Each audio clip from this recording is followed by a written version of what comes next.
Folks, Black Star Network is here. Hold no punches! I'm real revolutionary right now. Black power. Support this man, Black Media. He makes sure that our stories are told. Thank you for being the voice of Black America, Roland. Stay black. I love y'all. All momentum we have now, we have to keep this going. The video looks phenomenal. See, this difference between Black Star Network and Black-owned media and something like CNN. You can't be Black-owned media and be scared. It's time to be smart. Bring your eyeballs home. You dig?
Today is Thursday, March 14, 2024. Coming up on Roland Martin Unfiltered, streaming live on the Black Star Network. The Service Employees International Union, representing more than 2 million healthcare, property service, and government workers, they're going to be spending about $200 million to get voters of color to support President Biden, Vice President Kamala Harris. One of the top SEIU officials will be joining us right in the studio talking about this massive campaign.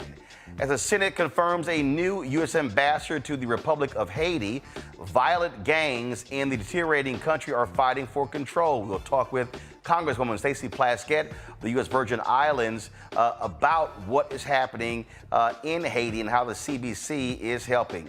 A Florida cop will not face a jury for shooting an unarmed man now that Governor Ron DeSantis' appointed state's attorney has taken over. Remember how DeSantis kicked out elected state attorney Monique Worrell? Well, she and the victim's attorney are going to explain to us how this move fits DeSantis' plan of not holding law enforcement accountable. In Tennessee, the Senate there has passed a bill banning local governments from passing police reform on traffic stop policies. Yeah, that's tied to the Tyree Nichols case.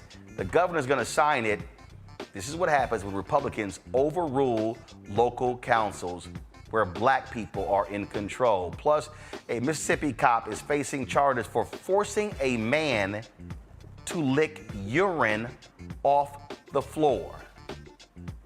The Department of Justice has filed federal charges.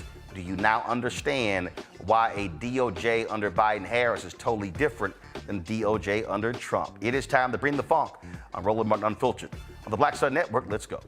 He's got it. Whatever the miss, he's on it. Whatever it is, he's got the scoop, the fact, the find. And when it breaks, he's right on time and it's rolling. Best believe he's knowing.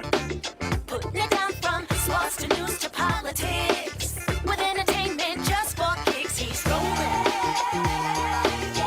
It's on go, roll, roll, y'all. It's Roland Martin, Rolling with Roland now. He's funky.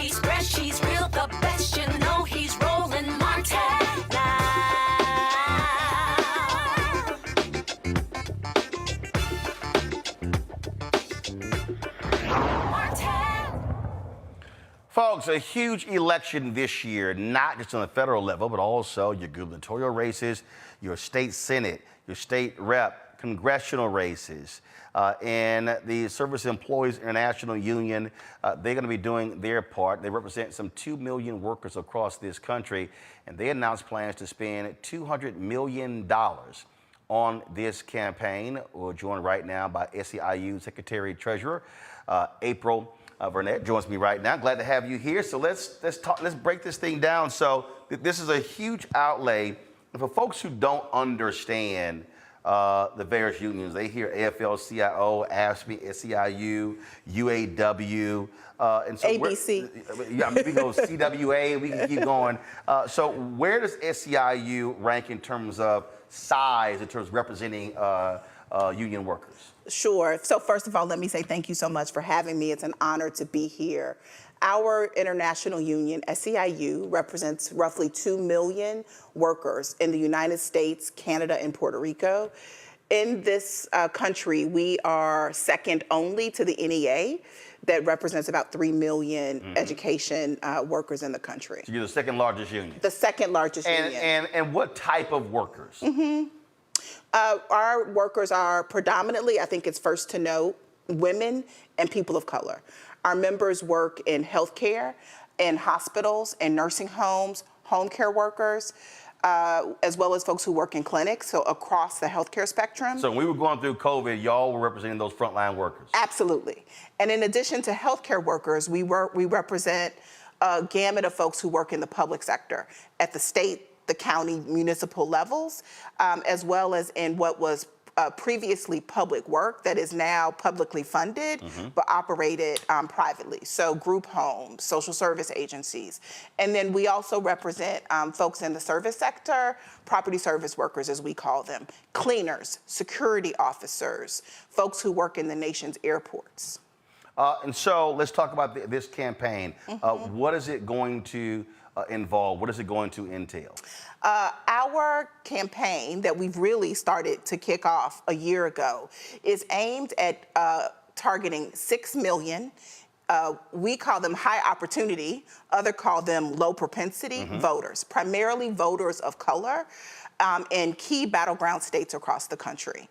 And we know that when we talk to voters of color, young voters, immigrant voters, we can change the game. And these are the voters that the Biden-Harris ticket, as well as other down-ballot Democrats, have to turn out in record numbers if they're going to win in November. And when you say talk to them, we've said this numerous times. Numerous times we've said this, that part of the issue is that and Terrence Woodbury's research shows it, Cornell Belcher's polls show it, and these focus groups, that these voters, one, don't know what's been done, but then once informed what's been done, then they have a completely different view of the candidates. That's right. And I believe these voters need to be talked to by folks they trust and that can speak to them in ways that they understand. Culturally competent, right? How are we sending folks out canvassing who look like them, who are from their communities, who do the same work that they do? It's not just a commercial, it's not just a posting on social media, it's me looking you in your eye and saying, I come from where you come from, and we are in this, and we gonna do this together. But also what I say is connecting the dots. Yes. So perfect example, and I've said this to the Biden-Harris campaign, you could spend millions of dollars if you want running 30-second, 60-second ads. But the reality is you actually have to walk people through and explain this policy, Build Back Better, the infrastructure bill, how these things have made an impact, which means, and what I've said on this show, what I've said to them, I said how I see it. I said me personally, I said January to August should be what I call an education enlightenment campaign where you're hosting conversations nationwide. You're in these various places. You're talking to community groups and literally saying, no, what are your questions? And then this is what has been done. And giving folks that sort of data, you don't get that in campaign commercials. It has to be this vigorous education engagement process. That is continuous. Right. That doesn't just exist from Labor Day to Election Day. Like you said, it starts in January. We've already talked to 900,000 voters since the end of last year because we knew we had to start early with that education. We've had roundtables, we've done focus groups, and here's the deal. We've laid out, this is what the Biden administration has done. And voters have looked at us and said, no, they didn't. We don't believe you. That didn't happen. Because they didn't hear it. Because they didn't hear it. And they don't feel how it has impacted their lives. So we have to not only educate them, but help them connect the dots, as you just said, right, on how it has real impact on how they live. Absolutely. And so your target, you said 6 to 9 million? 6 million voters. 6 million voters. Mm-hmm. And have you identified where, what states? So we are in the battleground states where you would expect us to be. Michigan, Wisconsin, Pennsylvania. We also have large constituencies in California and New York where the House will be decided. So we're going to do work there in those congressional districts. We're also going to play in states that are key to maintain control of the Senate. Ohio, Montana. Right. We're also going to do work in Georgia, North Carolina, because we believe we can't leave the South behind. Because also, and again, because when you're talking about, and again, this is what, again, trying to get people to understand. Yeah. First of all, if you don't focus on Tester in Montana, yes, Brown in Ohio, yes, the race in Nevada, and yes, the race in Arizona, yes, then you can't control the United States Senate. Mm-hmm. You've got the race in Texas. Some polling show all red is tied with Cruz. Cruz won by 2.5 points. So then the question is, okay, how do you get folks out there? You got some 2.9 million eligible black voters in Texas. You got 75% of young voters 30 and under who didn't even vote in the 2022 midterms, and Beto O'Rourke was running for governor. And so there are pickup opportunities if time, energy, and money is invested in those places. That's exactly right. And we got time, we got energy, and we got a little bit of change. And so we are going to make sure we invest our resources in the places where we feel like we have the most impact, where we have a strong base of members, where we have strong ties with civil rights groups and civic participation groups that are on the ground with us. And we think that we are poised to help make a difference in this election. We did, and this was something, and it was interesting. I was on the phone earlier with Virginia House Speaker Don Scott, and we were talking about what we did last fall. And so Don saw what I did in Georgia with Warnock. He said, hey, I want you to do that for us. So what they then did is they came to us and they said, hey, we want to advertise on your network, but we also want you to bring your show to Virginia. These are the 5 cities we're looking at. We're targeting African Americans, broadcast the show from there, create it sort of in a town hall sort of way. We had every candidate who was in those House races on, and most of them won. But what was interesting, there were people who were telling him, okay, why are you doing that? This makes no sense. He said, you don't understand. He said, you're focused on 75 or 80 or 100 who showed up at the town hall. He said, but thousands saw the video and they saw the clips.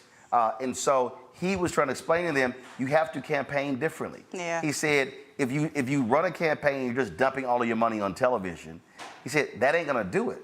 How do you reach voters in a totally different way? And they got so much feedback from people who said, hey, I was at work, I couldn't get off to 10, but I watched it online. I saw the restream, I saw the clips later. And that's sort of the thing that we're trying to explain to a lot of these campaigns and a lot of these consultants who are so locked on television. And I keep saying, you got a totally different world now with voters than you did 10, 20 years ago. And COVID changed a lot of that as well, how we are now engaging. And so it's not just about, getting somebody on MSNBC, ABC, CNN. No, you've got influential podcasts and other digital platforms that are reaching people.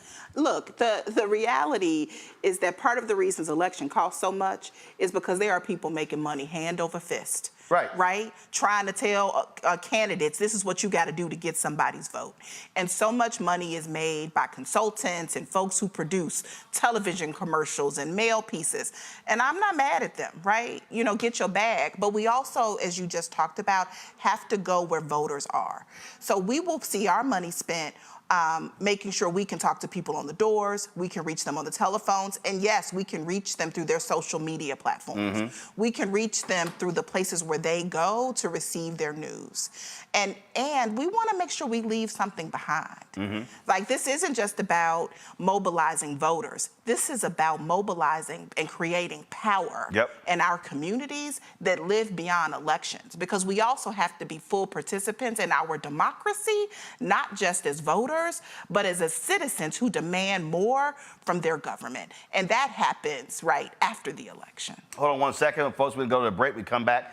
My panel has some questions as well, so we'll do that. And we come right back on Roland Martin Unfiltered on the Black Star Network. Back in a moment. I need you to scream for your new beginning. 5, 4, 3, 2.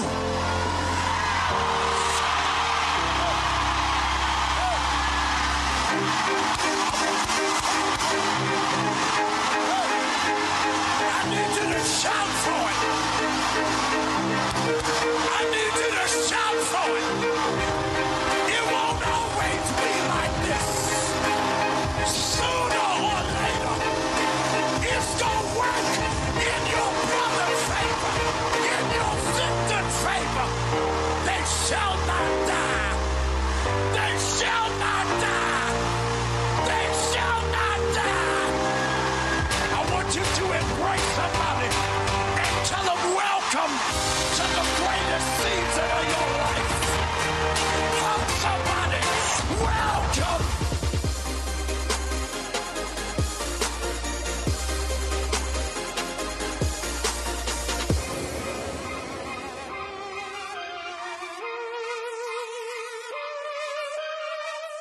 I'm Dee Barnes, and next on The Frequency, Beyonce has always been country.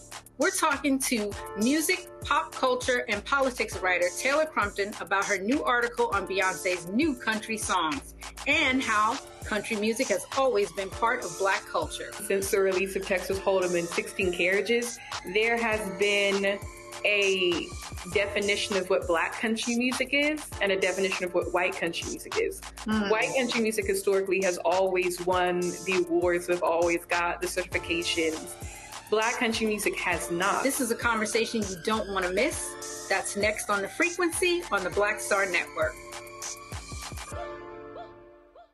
When you talk about blackness and what happens in Black culture, we're about covering these things that matter to us, speaking to our issues and concerns. This is a genuine people-powered movement. There's a lot of stuff that we're not getting. You get it, and you spread the word. We wish to plead our own cause. Too long have others spoken for us. We cannot tell our own story if we can't pay for it. This is about covering us. Invest in Black-owned media. Your dollars matter. We don't have to keep asking them to cover our stuff. So please support us in what we do, folks.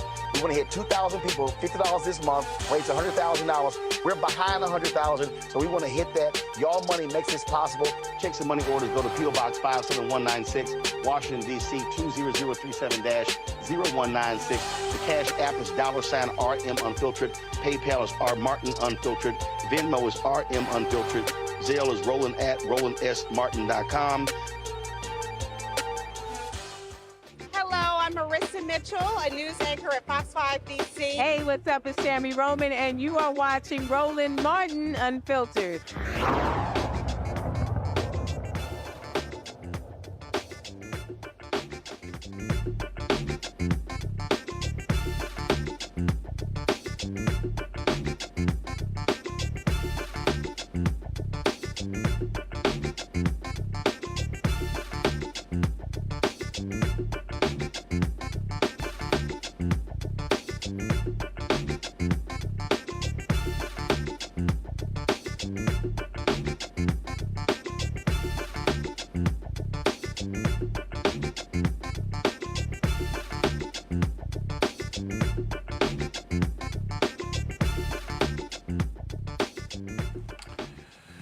right, folks, welcome back to Roland Martin Unfiltered on the Black Star Networks. Now, okay, so a lot of y'all are on YouTube, so let me explain to y'all what's going on. So we have no idea what's happening with the audio on YouTube, no idea why it is distorted. It's not us. If you listen to the audio that is on the Facebook feed, clean. You listen to the audio on the Black Star Network app, it's clean. So the distortion is happening from YouTube. And so what we're gonna try to do, so Keenan let me know, we're gonna continue the feeds on all the other platforms. We're probably gonna turn off the YouTube feed and turn it back on. Hopefully that fixes what the audio problem is. And so everybody who's on YouTube right now, if we turn it off, just come right back. But we're trying to actually fix the audio. So I'm seeing all of y'all text messages. It's okay. I'm seeing everything y'all saying right now. But again, on the other platforms, the audio is fine. So it is a distortion of a problem that is there on YouTube. And so we're on the phone with them as well, trying to figure it out. We're talking with the Secretary Treasurer of the SEIU, April Verrett. She joins me in studio about this $200 million campaign they're launching when it comes to this election. Questions from our panelists. We've got three of our panelists here. Let me introduce them. Dr. Greg Carr, Department of Afro-American Studies at Howard University. Rebecca Carruthers, Vice President, Fair Election Center out of Washington, D.C. Gavin Reynolds, contributor with The Root and former speechwriter to Vice President Kamala Harris, New Haven, Connecticut. Rebecca, your question first for April. Hey, April, it's good to see you. I was on Capitol Hill all day with the Black Women's Roundtable. I was with activists from all across the country, and especially the battleground states that you just mentioned. Now, I'm excited to see that SEIU is going to spend $200 million. How much of that money is going to go to Black-led organizations or organizations that are doing specific work and are boots on the ground? Or is the majority of this ad buy going to direct mail and to like some of the traditional campaign vendors? So thanks for the question, and shout out to my girl Melanie Campbell at the Black Women's Roundtable. The majority of our $200 million spend is going to be on direct voter contact. It's going to be on doors. It's going to be on phones. And there will be some that's put on in traditional advertising as well as social media and other ways to reach voters. And it's going to be spread out as we feel like we need to, state dependent, on different communities of color and different workers. So it's going to be in the Black community, in the Latino, in the API, and other immigrant and communities of color, as well as reaching low propensity white working class voters. But we feel like that our lane, right, our right of way in this cycle is reaching out to low propensity voters of color and young voters. So that is where we're going to spend our money. And we also spend it on the ground with indigenous folks who have real sway in our community. So we work with the Black Women's Roundtable, with the NAACP, with other groups who have real history with reaching out and talking to voters, both traditional groups and newer groups. And so we're really proud of our record and how we've engaged voters in the past, and know that our members are trusted voices, and they will be out talking to their neighbors and their families and their friends. All right, then. Gavin. Roland, thank you, and thank you as always for providing this space for us to discuss these critical issues together. April, thank you so much. This work that you're describing is incredible. It's the work of democracy, and of course it continues the long-standing traditions of unions being on the forefront of building political power, especially for Black and brown workers. And as a proud son of Georgia, I especially loved what you said, which is that we cannot leave the South behind. My question for you, though, through your conversations with voters on the ground so far in these battleground states, are there any specific takeaways that you've gleaned from these conversations that you believe could be helpful for the Biden-Harris campaign from a strategic standpoint as they seek to build on this work, in engaging some of those same voters you've been talking to? Absolutely, Gavin. Thanks for the question. Workers, voters want a hand up. They don't just want a handout. We have seen, particularly since the pandemic, more workers say they are fed up with the status quo. We see numbers of folks talking about unions in the high 70s, right? 50% of folks polled say they want to be in a union themselves. And so we are leaning into this unprecedented moment of worker power and saying the key to this election is about how are we empowering people, particularly people of color, who today don't necessarily have an easy path to forming a union, that saying they can too build power, they can form their organizations, and they need to elect folks like President Biden and Kamala Harris that have stood with unions, that have stood with workers. Look at their record, it's clear. And we believe that that is a winning strategy that they must lean into. Greg Carr. Thank you, Roland, and thank you, Sister Verrett. And I'm glad that that we just heard from Gavin about Georgia, in particular bringing up Georgia, given what you all did with Ossoff and Warnock there, with 10 million doors knocked on, just doors, not even calls and texts. I want to ask you about coordination with other groups. The New York Times is reporting that Vote Vets has said they're going to spend $45 million in this election cycle. Future Forward is pledging $250 million in advertising, and Move On has said $32 million. How do you coordinate? How does SEIU coordinate with other groups that are going to be involved in this, maybe even non-union groups like the three I just mentioned, to try to make sure that everything is effective as you all target specific kind of jobs and roles in getting this work done? Yeah, you name a table, we want to be at it, right? Of course, we will work with our labor partners. We have a long history of working with public sector unions like AFSCME, the NEA, AFT, other AFL-affiliated unions in the private sector. So, you know, building power and working with unions is important, but we don't stop there.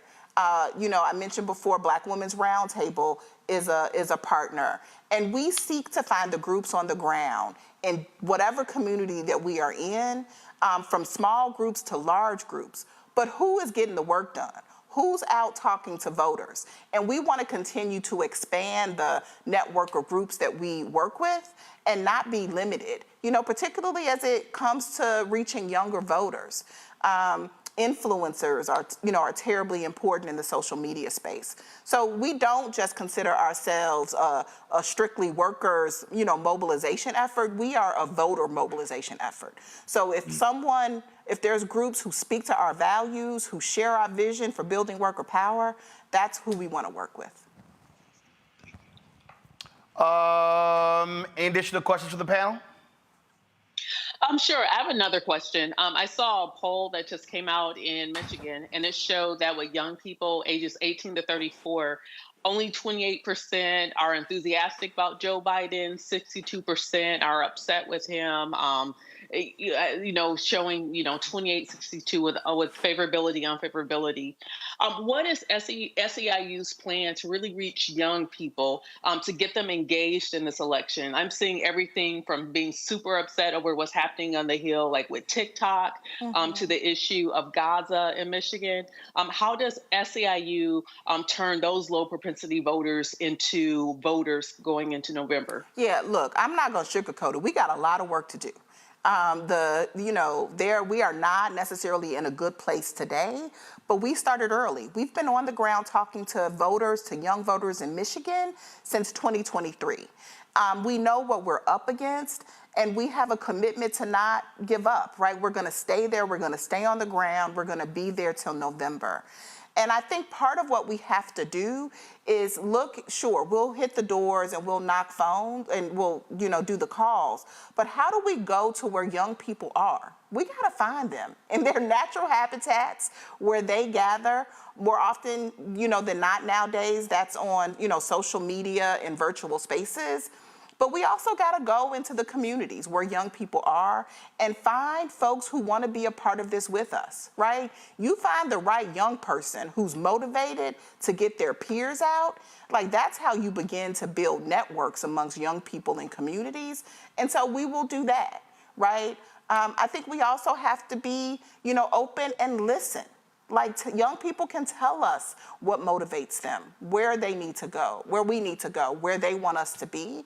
And so we'll do that. I don't pretend to have all the answers. What I pretend to have is a little bit of money that I'm willing to put behind the work and work with people who know more than I know to figure it out.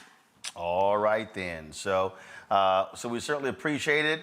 And I'm also reading, so your head of the SEIU is stepping down in May. You're running for president? I will be standing to be the next international president of our union at our convention in May. All right, so they vote the convention in May? Yes, sir. And where's it going to be held?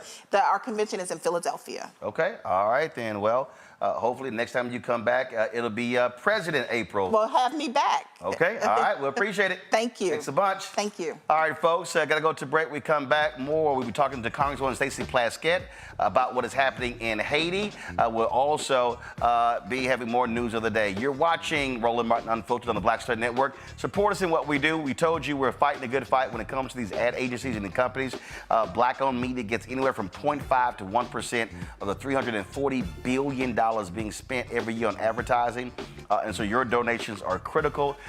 And our goal is to get 20,000 of our fans contributing on average $50 each. That's $4.19 a month, 13 cents a day. That then raises about $1 million. For us, that goes a long way for us. That offsets our expenses. Of course, you've got this show 2 hours a day, for Raji Muhammad 2 hours a day, our weekly shows. We do more original black news content than any other black-owned media company in the country. And so what we do, Black Enterprise doesn't do, Essence, Ebony, Blavity, The Griot, NNPA, none of them do what we do, so your support is critical. So send your check and money order to P.O. Box 57196, Washington, D.C., 20037-0196. Cash App, $RM Unfiltered, PayPal, R Martin Unfiltered, Venmo is RM Unfiltered, Zelle, Roland at RolandSMartin.com, Roland at RolandMartinUnfiltered.com.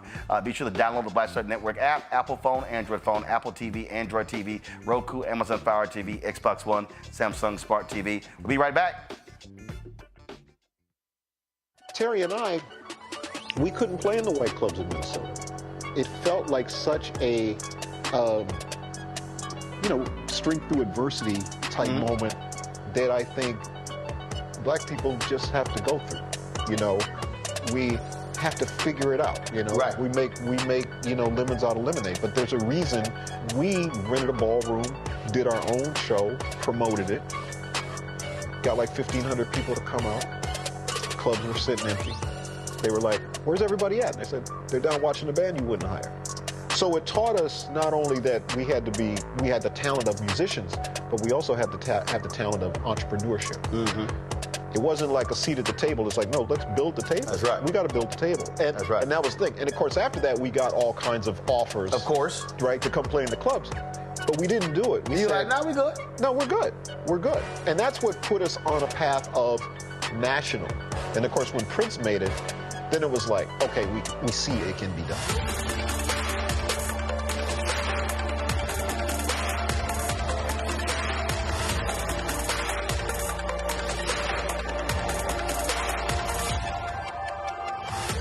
Hatred on the streets, a horrific scene, a white nationalist rally that descended into deadly violence.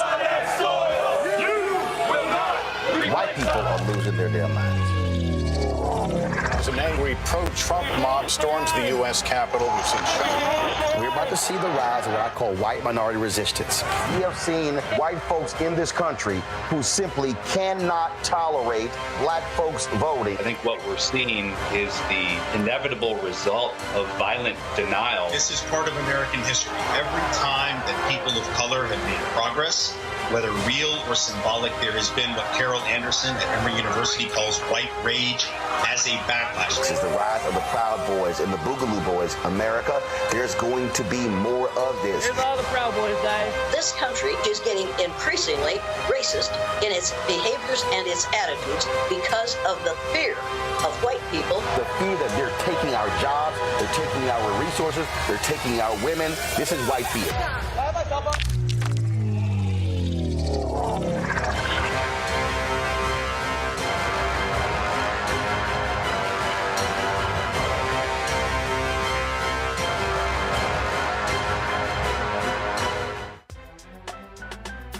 I'm Faraji Muhammad, live from LA. And this is The Culture. The Culture is a two-way conversation. You and me. We talk about the stories, politics, the good, the bad, and the downright ugly. So join our community every day at 3 p.m. Eastern and let your voice be heard. Hey, We're all in this together. So let's talk about it and see what kind of trouble we can get into. It's The Culture, weekdays at 3, only on the Black Star Network. What's good, y'all? This is Doug E. Fresh, and you're watching my brother Roland Martin Unfiltered as we go a little something like this. Hit it. It's real.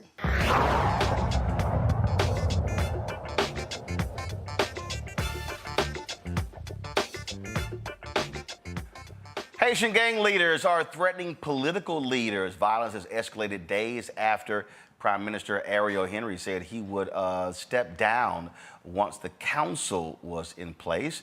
A fire broke out in the capital of Port-au-Prince in its main prison. Today, the Senate confirmed Dennis Hankins as the new U.S. ambassador to the Republic of Haiti. The Congressional Black Caucus has been very much involved in what's going on there. Congresswoman Stacey Plaskett from the U.S. Virgin Islands is in studio to discuss what in the heck is going on. Glad to have you here. Here with you. So it's like one thing after another. Yeah. One thing after another. Yesterday we had Jacqueline Charles with the Miami Herald on, talking about what's happening there. Mm-hmm. They had the meeting where they're forming this presidential council, mm-hmm. but mm-hmm. there were like 7 or 9 different plans that came there. And so for folks who don't know, what is the CBC's involvement in what's taking place in Haiti? Sure. Well, we've been really watching this for some time now, members of the Congressional Black Caucus, requesting from the State Department that they give us briefings, that they give us a plan of what we intend to do as the United States. This is our close neighbor. 11 million people live in Haiti, and many more live here in the United States. Many are, great American citizens, and we need to be concerned. After the assassination of the prior President Moise, we knew that things were going to spiral out of control, and in fact, they did. The new president, who had never been elected by the people of Haiti, always had his legitimacy questioned. However, there's no legislature, no judiciary. There is nothing in place right now in the country of Haiti, and that has created a vacuum where the gangs have in fact gone in place, and they are basically at this point running the capital and much of the country. And so while there's an agreement to have Kenyan troops, 1,000 Kenyan troops to come into the country, the Kenyans are like, look, we can't come into a place that has nobody for us to report to. Hence, members of CARICOM have met in Jamaica to create a provisional government. And the idea is that no one in that provisional government would run for office. No one would be individuals that we knew were already bad actors, either having criminal records or been sanctioned by the UN. The Vice President, Kamala Harris, has been very engaged in this, pushing CARICOM, meeting with CARICOM, as well as Blinken, who was part of this discussion, to make sure that something is done, that we are putting our money in. We as America are putting our money in, not putting troops in, but want to see something happen. And so members of the Black Caucus are also putting pressure on the majority, on the Republicans, talking with Greg Meeks, who is now the ranking member of the Foreign Affairs Committee, Maxine Waters with Financial Services, who has been always been involved in Haiti. And of course, the chair of the Black Caucus, Stephen Horsford, whose family is from the Caribbean. His mom is Trinidadian descent. We've all been talking and trying to push the Republicans to allow the release of the money. And speaking of that, Democrat leader Hakeem Jeffries, go to my iPad, sent this letter to Speaker Mike Johnson, specifically stating, as he said, the situation on the ground in Haiti has rapidly deteriorated. House Republicans have refused to deliver the resources necessary to carry out this mission. Now is the time to release the full $50 million in security support. So, yes. So that's being held up. That's being held up. So that requires the signature of McCall, who is the chair of Foreign Affairs, and Greg Meeks, who's the ranking member. Greg Meeks has been telling us, I've been asking him to release this funding. We need that over 40 million to get these Kenyan troops. Now, look, that's not the answer, right? Has he given a reason why he hasn't signed off on it? He has hemmed and hawed and not given a reason.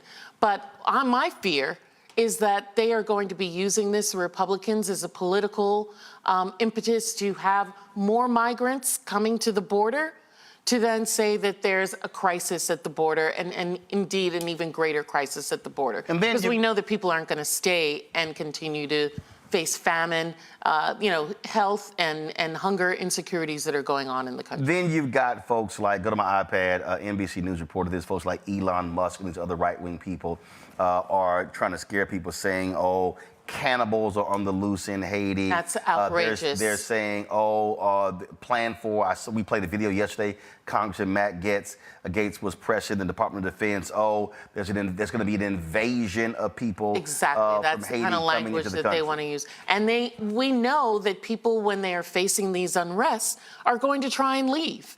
And Haiti is, in fact, very close to Florida, and people will do whatever they can for themselves and their families to be safe. One of those is making that treacherous journey to the United States to try and find safety. Why don't they then instead release the money so that we can provide the support to the Kenyans who want to come, want to be a part? Our Vice President, Blinken, are there in meeting with the leaders of the Caribbean nations who know this place better than most, and are trying to create a provisional government so that there can be some stability, so that we can move to an election, stabilization of power, and moving Haiti in the right direction. But Roland, one of the people that I don't see in this, and I keep asking, is what about France? While this is part of the United States problem, they're our close neighbor, you and I both know that France has extracted enormous millions of dollars from the Haitians over many years. They had an agreement after the revolution that they were supposed to, in fact, be paid for the loss that they were going to receive from not having slaves in Haiti. They have never returned that money, and they need to also be involved in this process at a much more granular level. And again, as we were talking about what is going on there, and now all of a sudden Fox News cares about Haiti, and so the State Department, there was a news conference earlier today where they were talking about pulling Americans out. So I want to play this for our folks. Listen to this. State Department briefing just a short time ago. Our Jillian Turner questioning Matt Miller about whether there are any plans to evacuate Americans who are currently in Haiti and want to get out. Listen to this exchange. No, we are not planning for any. We are not actively planning for any evacuation. And I would remind you and others that Haiti has been a level 4 country with respect to our travel advisors since 2020. So what that means is for 4 years, we have been telling Americans, do not go to Haiti. Do not travel there. It's not safe to do so. And for those who are there, leave as soon as you can feasibly do so without putting yourself at risk. So you don't anticipate, or put it this way. So, again, I just want people to understand what's going on. If Fox News all of a sudden cares about a black country, we know exactly what exactly what their goal is. Sure. And so him answering that question, because I saw the White House, Simon Atiba posed, Biden is stranding Americans there. That is not the case. That is not the case. There have been numerous warnings about if you go there, you're going on. You're on your own. You're on your own. You're making that decision. Sure. Even members of Congress, we have been begging to be able to go to Haiti. Greg Meeks, again, Congressman Meeks of New York, tried to go there, was on the ground for an hour, several hours before he had to be evacuated because the gangs were, in fact, found out that he was there and were coming towards where he was. So Americans, there are only essential workers that the State Department has there on the ground. We know that we need to keep channels for humanitarian aid there, but to say that Americans are stuck with cannibal Haitian black folk, that is not the case. And if the Republicans would, again, release the money, let the money go so that the Haitians can do what they need to do to stabilize their own government. Many of them, civic society, former government, business people want to do what's right by their own country to bring it to peace and bring it to prosperity. And we're standing right on the precipice to be able to help or to harm them. And the thing that we're dealing with here is that you don't know who to put your faith behind. Sure, yeah. I mean, it is so. I mean, when you saw this, I mean, they've implicated the widow of the president who was assassinated, his head of security, And so now you're sitting here like, okay, well, who do you talk to? Who do you trust? The point about Kenya officials, we don't know who to report to. Exactly. I mean, so then I played yesterday, one of the gang leaders, Barbecue, said, hey, Haitian leaders will be determined by Haiti. Okay, well then, who? Who is going to be even given the runway to try to repair the country? Sure. There have been large discussions between civil society here in the United States, as well as those that are still in Haiti, the Montana Group, other organizations that have come together to try and come up with this plan for actors or, groups from, as you said, 7 different voting members, 2 observers of various groups to be able to work together to create this provisional transitional government. The other Caribbean leaders are as well engaged in this. But listen, former President Henry was appointed by the president who was assassinated days before his assassination. And now there's even stories that president that is now stepped down, Henry, made phone calls to some of the masterminds of the assassination. Whether that was happenstance, that, 6 degrees of separation, everybody knows each other, or he was involved, who can say? We're going to do this. We're going to go to a quick break. We're going to come back. Our panel has questions for Congresswoman Plaskett about what's happening in Haiti. Folks, one of the reasons why you got to support what we do, here's the whole deal. The mainstream media always talks about what's happening in Ukraine and other countries. You do not hear discussions about Haiti or Congo.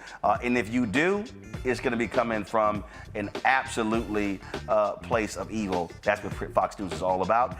And so we're having real conversations, trying to get you real information. You're watching Roland Martin Unfiltered on the Black Star Network. On the next Get Wealthy with me, Deborah Owens, America's Wealth Coach, less than 5% of the top executive positions in corporate America are held by women of color. We know it's not because of talent. A recent study says that it's microaggressions, unconscious bias, and limited opportunities being offered to women of color. On our next show, we're going to get incredible advice from Francine Parham, who's recently written a book sharing exactly what you need to do to make it up into the management ranks and get the earnings that you deserve. I made a point to sit down and I made a point to talk to people. And I made a point to be very purposeful and thought-provoking when I spoke to them. That's right here on Get Wealthy, only on Black Star Network. What's up, everybody? It's your girl, Latasha from the A. And you're watching Roland Martin Unfiltered.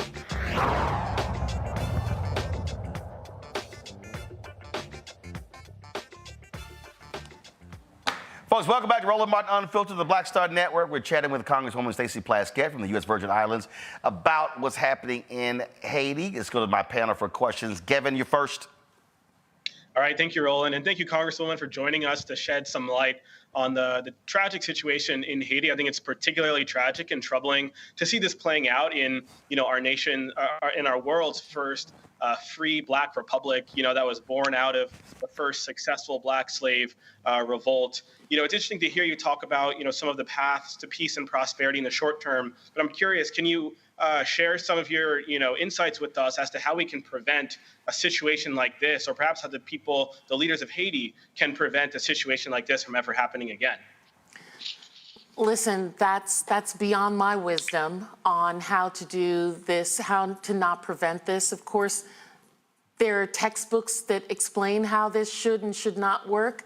And I think the history of Haiti is one of such division throughout from its revolution to its independence, that we've got to peel so many layers back in terms of the real systemic attempt to ensure that Haiti never prospered in the first place, that is causing it to be where it is now.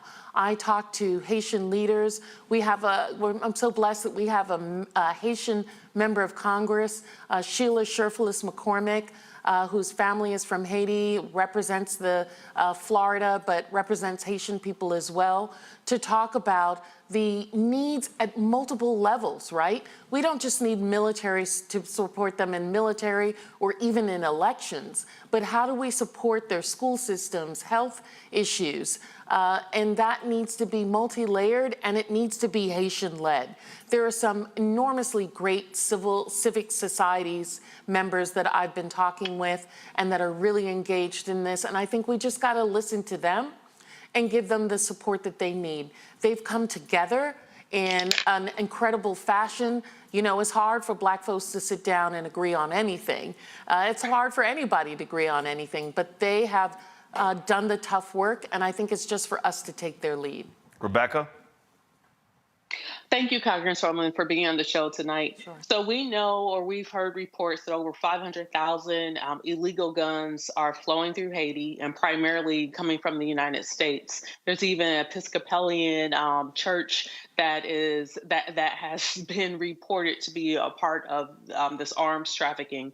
We also know since the earthquake in 2010, billions and billions of dollars was raised for Haiti, and many of those dollars did not actually flow to the ground. So my question for you is, who do you think benefits from a Haiti that's not stable? I think there are so many people that don't benefit, and most of it is, of course, as you discuss, economic in nature. Individuals who are grabbing for power for their own pecuniary gain. In the last summer, we saw, and you know, when you talk about guns, that's something that's going on throughout the Caribbean. And a lot of it is related to drug trafficking. Guns are not manufactured in the Caribbean basin, but they sure enough are everywhere. And the Caribbean leaders spoke with the Vice President, as well as with the State Department, and the Vice President has rolled out initiatives that are going to be about how do we stop gun trafficking going into the Caribbean basin, which is part of an anti-drug initiative. Individuals who were part of the leader of the gangs, one of the leaders of the gangs, just got out of jail last year in the United States for drug money laundering and doing drug money laundering. So we know that drugs and guns, as well as death, it's the same way even in our inner cities, right?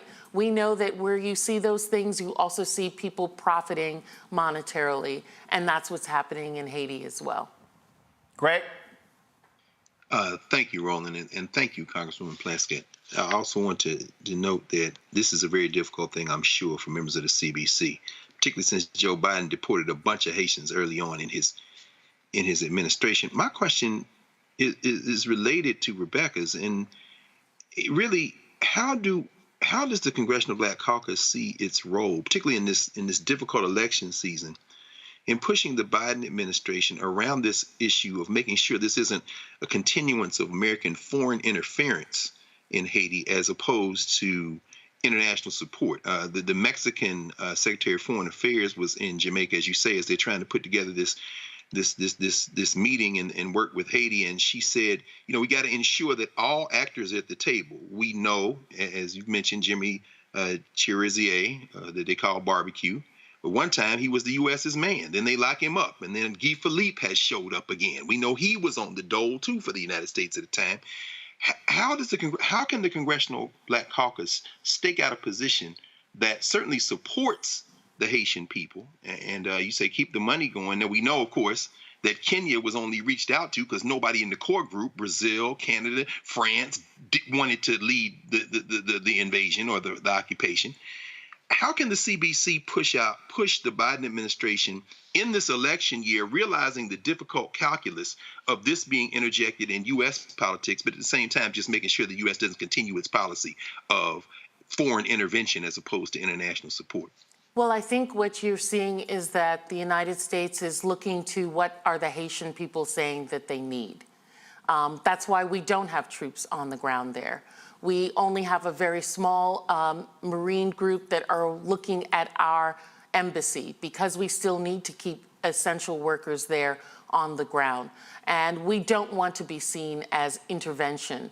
And when you talk about people that the United States have supported that have turned out to be bad actors, these were people that Haitians supported that turned out to be bad actors. These are people that other Caribbean leaders said were going to be good actors. So I don't want it to appear that, the United States are the only ones that are funneling support into people who turn out to not be correct. But I think as the Black Caucus, what we have been doing is constantly pushing the State Department in terms of what is your policy and what are we hearing from our constituency that tells us that your policy may not be correct. That was what we did with regard to Ariel Henry, who the State Department and the Biden administration initially were supportive of. And then many of our members in New York and Florida and Massachusetts, other places, were saying, hey, our constituents, our Haitian constituents are telling us this is not the man and that you need to back up from that. You know that Daniel Foote was a special envoy for a while. His resignation was not just about the deportation, but his resignation was also his frustration over the State Department continuing to support Ariel Henry. And so we, as the Black Caucus, are trying to listen to the voices of Black America and its diaspora, which includes Haitians, Caribbean people, others who are hearing from their friends and family back home as to what is working and what's not working, and trying to keep everybody honest brokers in this. But I have to say that at this time, America is, for the longest, Canada was saying that they were going to come in, they were going to support, they have the language skills, and then they decided, no, we've got cold feet, we don't want to be involved in this. And so who do you bring in to support and bring order when you do not have police officers? Police officers in Haiti had not been paid in almost a year. Many of them then turned to be gang members or leaders of gangs. We don't have a parliament. We don't have a ministry of justice there. There are not elected leaders. And so we are looking, in fact, to civil society to be the ones telling us where is the right place and how do we move forward. All right, then. Congresswoman Plaskett, always a pleasure to have you. We appreciate Thank you. it. Thanks so much.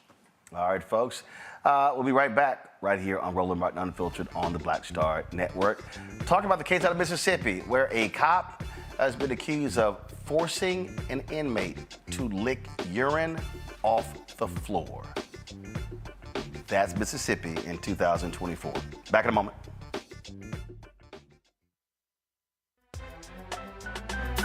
I'm Faraji Muhammad, live from LA. And this is The Culture. The Culture is a two-way conversation. You and me. We talk about the stories, politics, the good, the bad, and the downright ugly. So join our community every day at 3 p.m. Eastern and let your voice be heard. Hey, we're all in this together. So let's talk about it and see what kind of trouble we can get into. It's The Culture, weekdays at 3, only on the Black Star Network. Next on the Black Table with me, Greg Carr. Democracy in the United States is under siege. On this list of bad actors, it's easy to point out the Donald Trumps, the Marjorie Taylor Greens, or even the United States Supreme Court as the primary villains. But as David Pepper, author, scholar, and former politician himself says, there's another factor that trumps them all and resides much closer to many of our homes. His book is Laboratories of Autocracy, a wake-up call from behind the lines. So these state houses get hijacked by the far right, then they gerrymander, they suppress the opposition, and that allows them to legislate in a way that doesn't reflect the people of that state. David Pepper joins us on the next Black Table, here on the Black Star Network.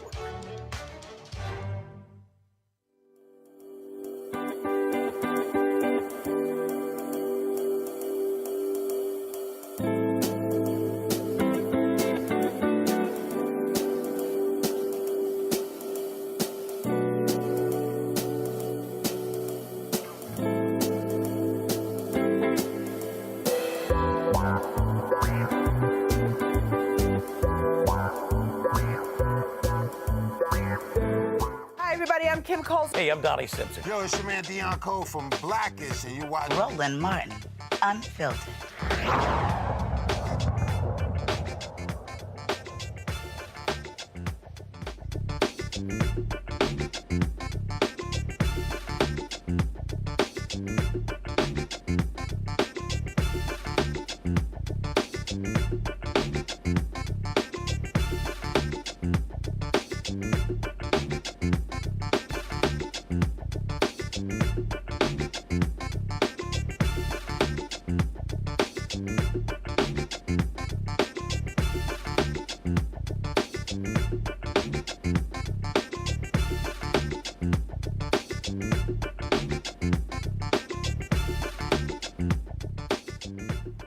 All right, folks, welcome back to Roland Martin Unfiltered right here on the Black Star Network. A Florida police officer is no longer facing aggravated battery charges for shooting an unarmed man in 2020. Orange County Deputy Sheriff Bruce Stoke was awaiting trial since the then state attorney Monique Worrell presented the grand jury with evidence supporting the charges of shooting Elson Urbina.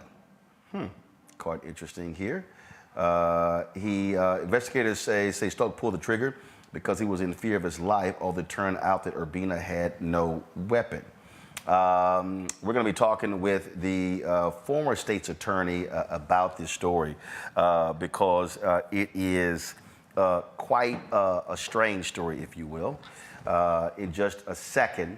Now, here's what happened. The DeSantis-appointed state's attorney, Andrew Bain, he then accuses Monique Worrell of ethical violations for pursuing the case. Okay, that makes no sense there. Now, if you want to understand what's happening in Florida, is that Ron DeSantis has been constantly targeting. He's been targeting state's attorneys who do not agree with him. So, is this video of the shooting here? All right, roll it.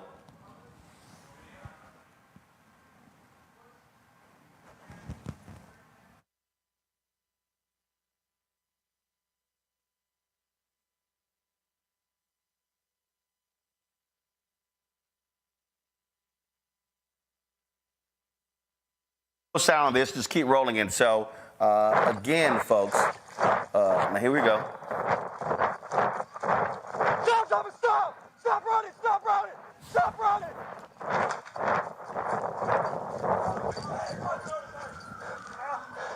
Get on the ground! Get on the ground!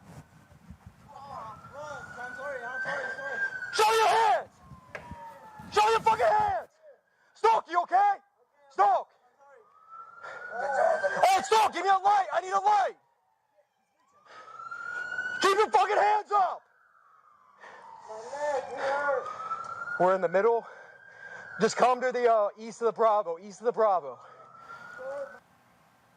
Now, again, Urbina was shot in the leg as he ran away from a traffic stop.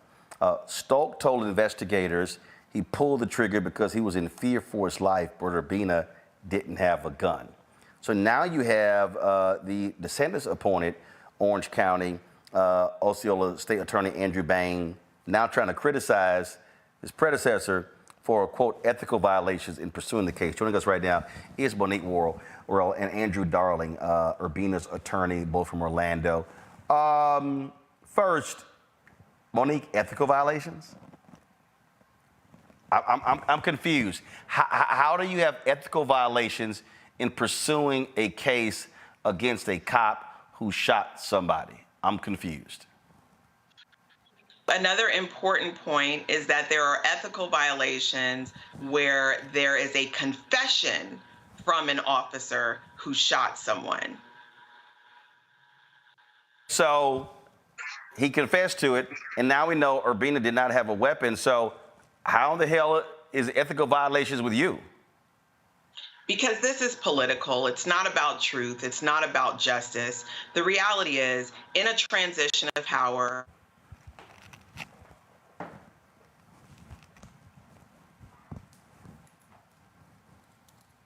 to be able to prove it beyond a reasonable doubt. And that's something that's perfectly reasonable, and it's something that, happens.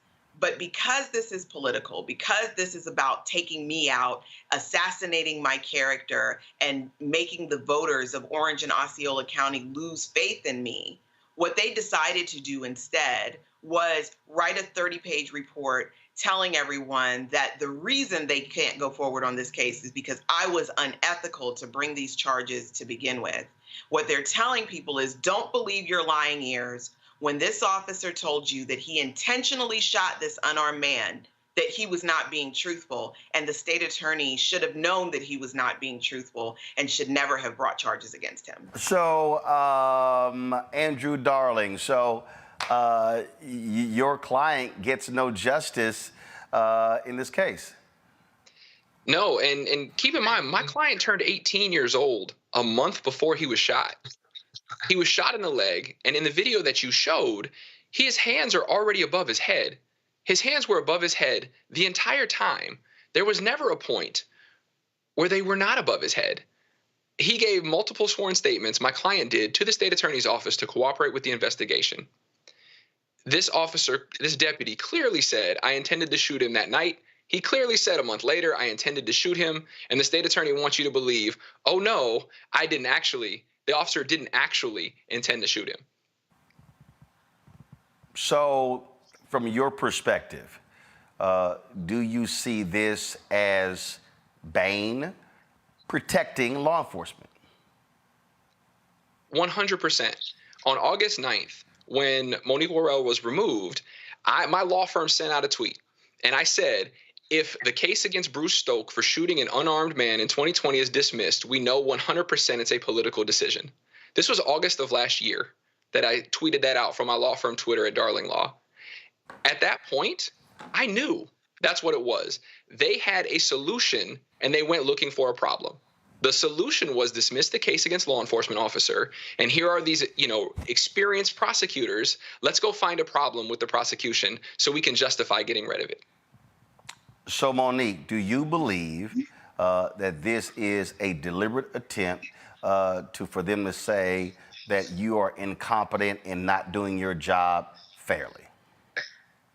Absolutely. And the irony here is that if we look back to the executive order of my removal, they talked about how I under-prosecuted cases. And now here is a case that I prosecuted, and they're saying that I shouldn't have prosecuted. So what it shows is the severe contradiction in what they're saying and the fact that none of this is based on fact. The reality is, under my administration, because I made a promise to the people of Orange and Osceola counties that we would hold law enforcement accountable when they broke the law, I created a team that was focused on officer-involved critical incidents. And that team reviewed dozens of cases. And out of those dozens of cases, there were dozens of cases that were not prosecuted. Whether or not I liked what happened in the case, we didn't move forward with prosecution because I knew that I could not prove those cases beyond a reasonable doubt. There were cases where there was public pressure, where I lost supporters, and I knew that there would be political pressure for me to prosecute those cases. And I did not, because ethically, I understood my obligation to the law and to the community, and it was not to push cases forward that I could not prove beyond a reasonable doubt. This case was different. This case had a confession. And as someone who practiced criminal law for 20 years, I have never in the history of my practice seen a prosecutor's office disregard the confession of a defendant. And the reason that's important is because it shows and illustrates the double standard that's being used by which we review confessions made by law enforcement. This law enforcement officer said in no uncertain terms in 2 separate statements that he intentionally shot this unarmed individual. There is absolutely no justification for disbelieving his testimony. That was his statement. That is the evidence in the case. So you really have no place to go, Andrew, I guess, except other than a civil lawsuit. Yes, sir. So in the state of Florida, when you are preparing to sue a municipality or a government entity, you have to file what's called a notice of claim and then wait 6 months before you can do anything. So we did that more than a year ago.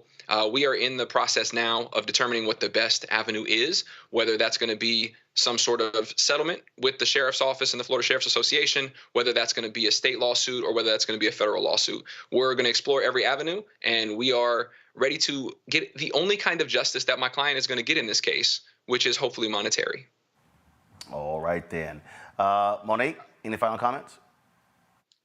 You know, Roland, we're seeing this type of thing happen all across the country, where people who want to bring community justice by holding law enforcement officers accountable are being vilified and removed to show us that law enforcement is above the law. And this is a serious issue. It's something that the community needs to pay attention to, and their elected officials and the people who are in the seat, because in order for us to bring trust in the legal process from the community, we're going to have to show that law enforcement does not control the decisions of state attorneys' offices, and that state attorneys' offices and district attorneys' offices can act independently of pressure from law enforcement. All right, then. We appreciate both of you joining us. Thanks a lot. Thank you for your time. Having me. This also goes to, Greg, what happens when a fascist is elected governor of Florida, who then wants to become president, and that's all Ron DeSantis is. Absolutely. A failed candidate, a failed politician, a punk who shouldn't be the governor of Florida. If Brother Andrew Gillum had not conceded so quickly, might not be the governor of Florida if they had kept counting votes. But we know the Supreme Court knows what to do in those situations. See Bush v. Gore, stop in, tell him stop counting the votes. But either way, this punk has failed, and he's back in Florida, and he's continuing his work. This hunter, we all saw the video. This is another one of those punk hunters with his manhood in his hands, emptying his clip at this innocent guy. I mean, you know, you heard the shouting, the screaming, the cursing. This is the hunting playbook. And what they're doing to Monique Worrell, as you framed it, Roland, this is their strategy in Florida. And it's not just Florida, of course, because these Klansmen meet, and they meet nationwide, and then they roll out their playbook at the state level. Take away local control. Switch out the prosecutors you don't like. Make an example of these Negroes. And in this case, these racists are after Monique Worrell. So yeah, there'll probably be a settlement, there'll be a check, but ultimately their objective, which is to terrorize black people, will remain in place. And the next hunter will go unimpeded to shoot at us until, quite frankly, something happens that stops them. Gavin? Yeah, I think, as Greg said, right, this is part of the, MAGA Republicans' nationwide blueprint. This is not just isolated to Florida. I mean, as I was watching that tape, I was feeling deja vu to so many other instances in which we've seen this play out. And, Republicans claim to be all about local control, right? And, for someone like, Monique, who just joined us, theoretically, Republicans should want her to, run the case as she sees fit, given she's closer, to the issues that matter most to the constituents who elected her to hold office. But of course, it's all about hypocrisy. It's all about white supremacy. It's all about control. But I want to just emphasize what Greg said, which is that this is not happening in a vacuum. It's not happening in isolation. And it's to remind all of us, right, in 2024, as we're hyper fixated on the presidential election, let's also, not just this year, but every year, remember the importance of state elections when it comes to our governor, when it comes to, members of the state legislature and other elected positions. And, when it comes to those who are then going to appoint positions that we might not vote for, but the people we vote for will be appointing them, we have to be awake as to what's going on. Otherwise, instances like these, because of the racism that pervades, our police departments across the country, will continue to happen unchecked.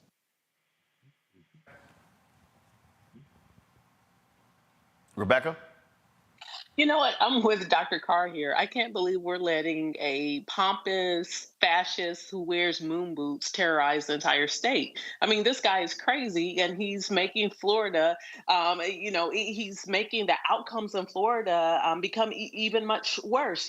I think about my trans godchild in Florida, who's in high school now and having to deal with constant threats about their sexual identity and how they present themselves. It's literally terror that our young people in Florida and our communities of color and Black communities in Florida are undergoing because it is a awful governor. But you know what? I have a challenge here. So, being an organizer, here's my call to action. We see Disney. We see that Disney's fighting back, but I need Disney to do more. I need Disney to help reconfigure what that state house looks like in Florida. And they could do that by funding candidates who will not go along with the fascist regime that we currently see in Florida. So I need these corporations who are upset to actually do something about it and put their money behind candidates who are pro-democracy and not pro-fascism. All right, folks, hold tight 1 second. We come back. This Black Texas Republican, Wesley Hunt, out of Texas. I don't understand a lot of these Black Republicans who literally have never read a book. Wait till we play for y'all this video where he's talking about voting rights in this country. Back in a moment. need you to scream for your new beginning. 5, 4, 3, 2.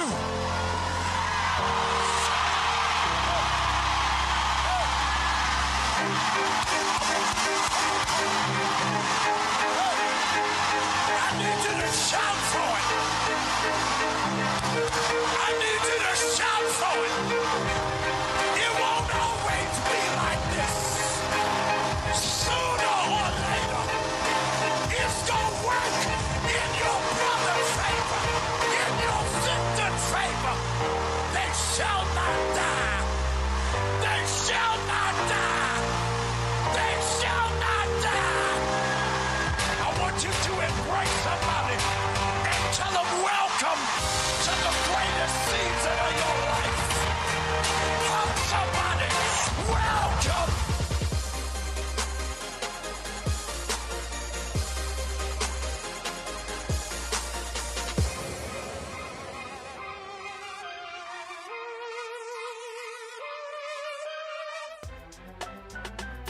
I'm Faraji Muhammad, live from LA.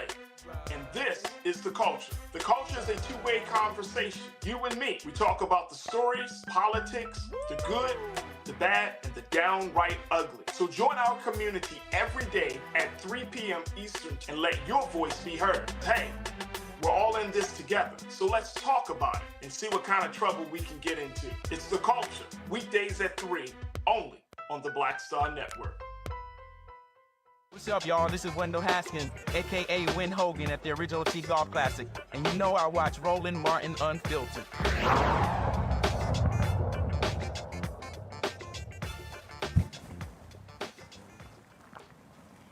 So, Texas Republican Wesley Hunt, not too happy with the John Lewis Voting Act. He actually goes, oh, voting is not hard. It's fairly easy. So he speaks before Congress, and if y'all want a good laugh, just listen to this black Republican. Thank you, Chairman Durbin and Ranking Member Graham, for having me here today to speak about voting rights in America, the country that I love dearly. More importantly, I'm here to talk about the left's soft bigotry of low expectations. Because it's the Democrat Party, not the Republican Party, that thinks so little of black America as the people of color that they'd make the case that being black in America means we can't obtain a government ID to vote. And that's not only a ridiculous assertion, it's demeaning and it's insulting. When it comes down to it, many of my colleagues on the left like to pretend that we're still living in the 1950s. Well, we're not.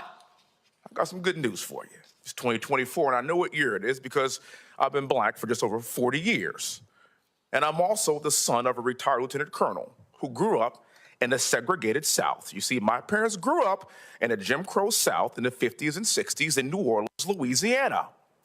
Their next generation, my parents had 3 kids. My sister, brother, and I all went to West Point, all 3 of us. We all served our country in combat. And I sit before you today as a sitting United States congressman in a district in a suburb of Houston, Texas, that's a white majority district, that President Trump would have won by 25 points, and I won by almost 30 points. And that doesn't happen unless we've made some incredible progress in this great nation. Now, my colleagues on the left like to say that common sense voting laws, including requiring a government-issued ID, are racist, discriminatory, and burdensome. Do you know what my father had back in the 40s and 50s before it was even cool? A government-issued ID. And continuing in his footsteps, I too have multiple government-issued IDs, and while that might be shocking to many people in this country, people may ask, how's that happen? It's very simple. It's personal responsibility for all Americans in this country, regardless of what you look like. Sitting with me today is my global entry card, my military ID card, my Texas driver's license, my Texas license to carry, because that's how we roll in Texas, my congressional card, and of course, the good old-fashioned American passport. What sorcery is this? What am I, the Black Houdini? How was I able to pull off the impossible and attain not 1, not 2, not 3, but 6 government-issue IDs? Personal responsibility in this country. I fought for this country as an Apache helicopter pilot to protect free and fair elections, and having a government-issued ID isn't racist, it's American. You need to have an ID to drive a car, to check into the airport, open a bank account. You need an ID for basically everything to be a responsible adult in this country, except for voting, apparently, according to the left. Black America does not need well-meaning liberals putting their arms around us and telling us how we should go to the polls. In fact, if you look at recent headlines and polls, you will find that black men specifically in this country are more fired up than ever to participate in the next presidential election. And I think I know why, and I'm really looking forward to these results. For the record, in the 2022 midterms in Georgia, it proved that election integrity and ballot accessibility can be achieved hand in hand. After the 2020 election, Georgia passed a voter election integrity law, and subsequently, the Department of Justice filed a lawsuit against the state of Georgia alleging that the Georgia law is discriminatory and aims to restrict citizens from voting. President Biden even called this law, and I quote, Jim Crow 2.0. Really? In my humble opinion, referencing Jim Crow for common sense election integrity laws is offensive to those who actually experienced Jim Crow, like my parents and their parents before them. In fact, the law wasn't discriminatory at all, because in the 2022 midterms, Georgia voters shattered voter turnout records across the state. And despite that record-breaking turnout in Georgia, the DOJ lawsuit is still pending. I suspect that it's because that record-breaking turnout. All right, I couldn't hear enough of that bullshit any longer from Wesley Hunt.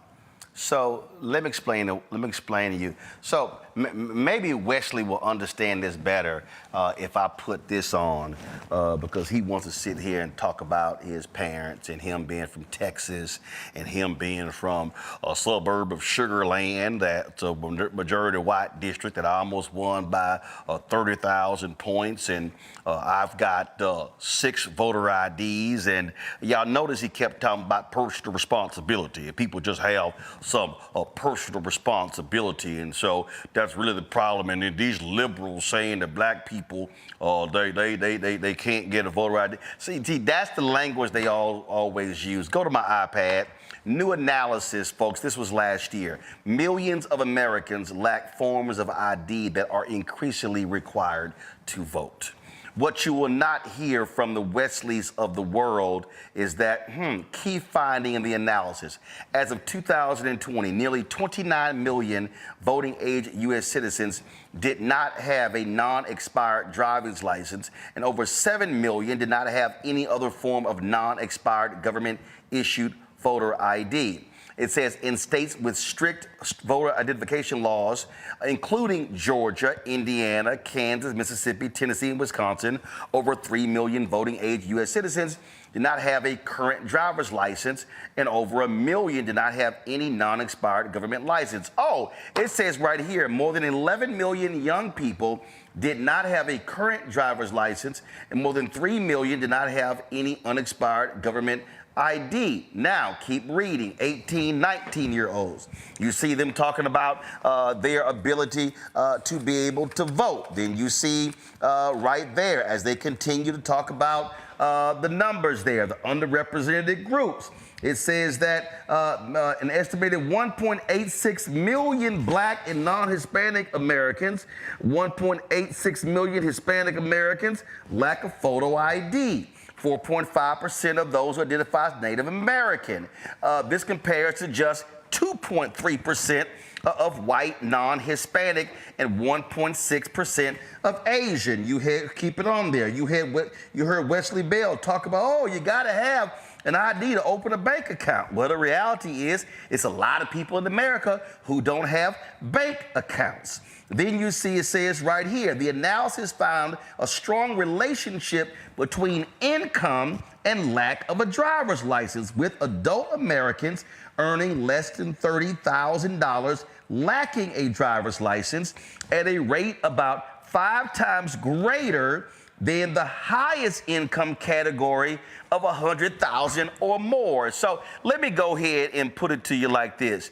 The sheer arrogance of a Wesley Hunt is he wants to sit here and go, oh, I have this ID and this ID and I got a passport. Hey, Wesley, since you want to be a smart ass, why don't you tell people how much a passport costs? Oh, that could be it.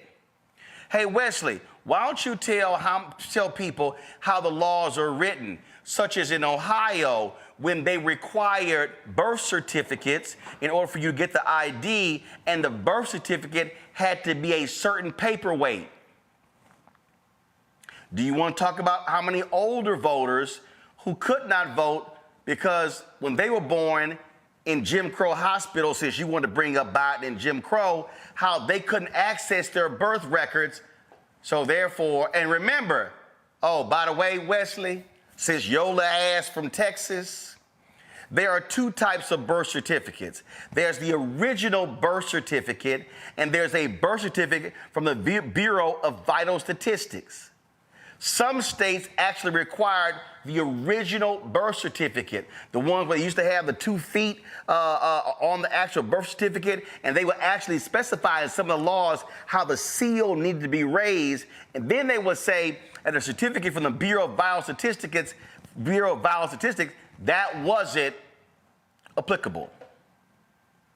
Oh, I noticed how you skipped over all of that. I noticed how you skipped over when Pennsylvania passed their voter ID law, how they then said that in order for you to, if you did not have an ID, you had to then go to the center, appear in person, fill out an affidavit, go back home, apply for your voter ID, and then when it came in, you had to come in and pick it up. Oh, Wesley, what about the people who have no car, who use public transportation? Now you're requiring them to spend money on transportation to go pick the ID up. For everybody who's watching, I just need y'all to understand, this is how these trifling Republicans want to pimp us, and then they use blackface to sit here and talk about my history and my parents and who grew up in Jim Crow, and I did this here, and I served my country, and me and 3 of my siblings, we all went to West Point. Oh, we're just good old Americans. And the problem is you can't get no voter ID. It's because you don't have any personal responsibility. You just lazy. You can't get out there and spend the money to go get your passport. Well, why in the hell do you need a passport if your ass can't afford to leave the country? See, the arrogance of people like Congressman Wesley Hunt is they don't want to accept the reality that everybody's not like the rest of us. I've had this conversation with some other black people. Roland, I don't understand what's the problem. I'm like, oh, so your college-educated ass, you are sitting here saying, well, I have this and I have that. Why can't they? Since I went ahead and brought up college educated, you saw Wesley Hunt sit there and pull out his right to carry card and oh, Wesley, did you also forget that in your state of Texas, in my home state, that if you are a student at Texas Southern University, you probably ain't never even walked on that campus, or at Texas A&M, or Texas Tech, or Sam Houston State, or North Texas, or any state institution, that's a state ID. Oh, I'm sorry, in Texas, you can't use your government state ID from your state college because your fellow Republicans banned them. Oh, but you can use your gun permit. You can use your gun ID, but you can't use your state ID. We know what the games are. And so you sat there for 6 minutes and said a whole bunch of nothing, and all you are down with are denying people the opportunity. And here's the other thing that's so crazy. I filled up my voter registration card many times, had it certified. They mail it back to me. It used to be I could just come in with my voter registration card had my name, had my address, had everything on it. They looked down, here it is, go vote. But no. And I also noticed, Wesley, you didn't bring up the more than 1,000 voting locations that were shut down after Shelby v. Holder. I noticed you didn't talk about how voting locations in Mississippi were being changed the night before the election, so on election day, folk didn't know where to vote. I noticed you ain't discussed any of those things in your little tirade about personal responsibility when it comes to getting your voter ID, and how the left, they out here saying that black people, we not smart enough to get us a voter ID. I noticed how you also didn't say nothing, how they changed the rules in the Dakotas that impacted Native Americans being able to vote on their reservation. Oh, I got it. You had 6 minutes of testimony and you didn't have enough time to cover all of those things. I understand. You were too busy giving us the history of your black family growing up in Jim Crow America. Rebecca? You know, I could be petty and talk about how corny he sounded. I could be petty to talk and say that it sounded like he was talking through his teeth, but I'll bite. I'll actually, talk to the substance. The issue with people like Wesley is that he completely ignores the math. We all know ever since the Shelby decision, we know since 2013 that the racial turnout gap has steadily increased. And it's not because, black people are apathetic and don't want to vote. That's not it, because black folks are the most rational and informed voting bloc in this country. That's the first thing. But the reason why that gap has increased, the racial turnout gap has increased, is because the very jurisdictions, the very cities and towns that used to have to get pre-clearance from the Justice Department before they changed their local rules, and they had to do that because they were trying to keep black folks from being able to vote. Those same counties, those same areas, their racial turnout gap is twice the rate as the racial turnout gap anywhere else in the country. So we know that there is an intentional anti-black racist attack on black voters to ensure that those who support white supremacy in this country, those who are anti-democratic in this country, stay in power. We know that that's the numbers. And just to give a tangible impact, we know in 2022, there were 14 million black voters missing. If Shelby didn't happen, if the Arkansas case didn't happen, then we know that there would have been probably another 14 million black voters who would have been likely to turn out to vote in 2022. So we know that this is a systemic, targeted issue. But finally, the final thing I'll say about Wesley, I'm always suspicious about black people who want to be the token black person in a sea of white faces. And that's what Wesley is. At the end of the day, Wesley, you act as if you speak on behalf of Black America, but guess what? You don't. You don't even represent a congressional district that have many African Americans in your congressional district. So you speak for those white folks there, for those folks who don't want black people to be able to vote. That's who you speak for. So own it. Instead of trying to, showboat in Congress as if you are a WWE WrestleMania announcer, just say what it is. You look down on other black people. So I'll always be suspicious of people like you who want to rise above blackness when I think being black is something to celebrate. I noticed, Gavin, that Wesley did not talk about, go to my iPad, he didn't talk about this case. Folks might remember the black man who waited in line for 6 hours at Texas Southern University just to cast his ballot. He was photographed, a video was taken. That man was thrown into a 2-year legal limbo because a Republican lawyer saw him on television. And this right here was it right here. The last of the voting line at TSU, this is March 2020. Some people waited for 6 hours. He was the last person in line. So it was talked about. Well, guess what? Then that pathetic indicted thug, Texas Attorney General Ken Paxton, indicted this brother on 2 counts of illegal voting, held him on a $100,000 bond. And so he was on parole. He spent 2 years in legal limbo. A DA, a district judge in Montgomery County, dismissed the case. Then the Attorney General's office refiled the charges, this time in Harris County, and the matter finally came to a close when a grand jury determined last summer that no crime had occurred. And so guess what? This brother who was committed, this brother who wanted to exercise his power, this is what he says.